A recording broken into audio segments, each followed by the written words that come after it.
What's going on, guys? Welcome back to this week's second episode from the greatest podcast on turf. We got somewhat breaking news a couple of days later. Aaron Rodgers was traded to the New York Jets for... The Jets got Aaron Rodgers, the 15th overall pick in this draft, and the number 170th overall pick in this draft. And the Green Bay Packers got the 13th pick in a first-round pick swap, the number 42 overall pick in this year's draft, the 6th-round pick this year, and a conditional 2024 second-round pick that will become a first-round pick if Aaron Rodgers plays 65% of the snaps. Was it fair? Yes, 100%. I think that there's two ways to look at it. You can look at it as a one team got fleeced or the other got fleeced. I don't think that that's the case at all. You look at it like this. The Packers had zero leverage in this trade. They had no leverage in this trade. They wanted the 13th pick from the Jets, but the Jets weren't going to give up the 13th pick without a pick swap. They just didn't value Rodgers that high. I look at it as the Packers got whatever they can get. The Jets made out good. They still kept the top 15 pick. And if everything works out for the Jets, that conditional second-round pick that'll turn to a first-round pick, it won't be another top 15 pick again if all goes according to plan. And I also thought like this immediately when the trade happened. If you look at, yes, I know it's different and you can look at it how you want, but if you look at the Russell Wilson and the Matthew Stafford trade, this isn't bad at all. I mean, well, let me look it up real quick. Stafford was 3 first, and Russell Wilson was just everything. I mean, yeah, here we go right here. The Broncos have traded Drew Lock, Noah Fant, Shelby Harris, 2 firsts, 2 seconds, and a 5th-round pick for Russell Wilson and a 4th. And Matt Stafford was 3 firsts and a 3rd, I'm pretty sure. So if you look at those trades, and then you look at Aaron Rodgers, where the Jets only gave up only 2 seconds. And a 1st, maybe. But hypothetically speaking, it'll probably be 1 second and a 1st. Or 2 seconds. So in theory, the Jets made out good, but so did the Packers, considering they had no leverage. Yeah, I mean, this was a situation where the Packers literally couldn't win, in theory. So they had to do what was best for them, and this was what was best for them. The situation where the Packers absolutely lost is that they kept Aaron Rodgers and he retired. Yes. That was worst case scenario. Best case scenario, I guess he stays as a Packer, and take what you can get is you let him go to the Jets, he's happy, you get something back for him, you're happy. Now you can build around Jordan Love, which is something that you did a couple years ago. You shot yourself in the foot there. They traded up. So now you can fix that situation, fix that problem, and there you go. And in theory, also, how about if I upload this tonight? Go ahead.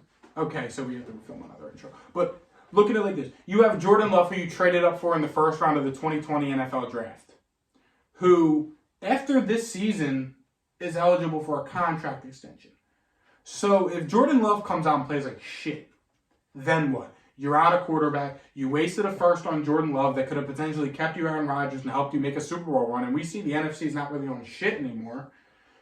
But also, if Jordan Love does have a good season, before this season, he had only thrown 82 career NFL passes. If he comes out and has a good season, then what? You're paying Jordan Love big money after one good season and 82 other pass attempts? The Packers really, really, really shot themselves in the foot.